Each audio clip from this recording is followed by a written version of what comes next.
भंडाऱ्यामध्ये तलवार सदृश्य शस्त्रानं तरुणानं वाढदिवसाचा केक कापला। पोलिसांकडून तरुणाविरुद्ध गुन्हा दाखल करण्यात आला।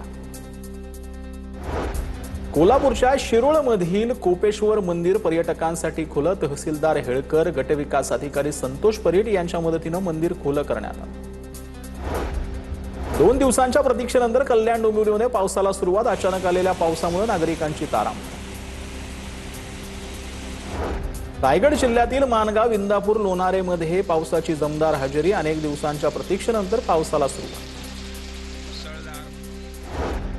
नागपूरमधील न्यू एरा हॉस्पिटलवर एफडीएची मोठी कारवाई। 20 लाखांचा औषध साठा जप्त। रुग्णांना औषध सक्ती केल्याचं उघड। रुग्णांना याच मेडिकलमधून औषधं घेण्याची सक्ती केली जात असल्याचं उघड। नियमांचं उल्लंघन केल्याप्रकरणी रुग्णालयाला कारणे दाखवा नोटीस। कोल्हापूरच्या गावडेवाडीत रामदेव डेअरीवर एफडीएचा छापा। एफडीएच्या छाप्यात एकूण 1807 किलो खाद्यपदार्थ जप्त।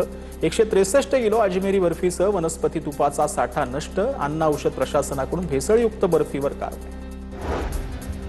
नंदुरबारच्या नवापूर पोलिसांकडून 35 लाखांचा प्रतिबंधित गुटखा आणि कंटेनर जप्त। राजस्थानहून आंध्र प्रदेशकडे चाललेली ही गुटखा तस्करी गुप्त माहितीच्या आधारे पकडली। या प्रकरणी कंटेनर चालकाला अटक।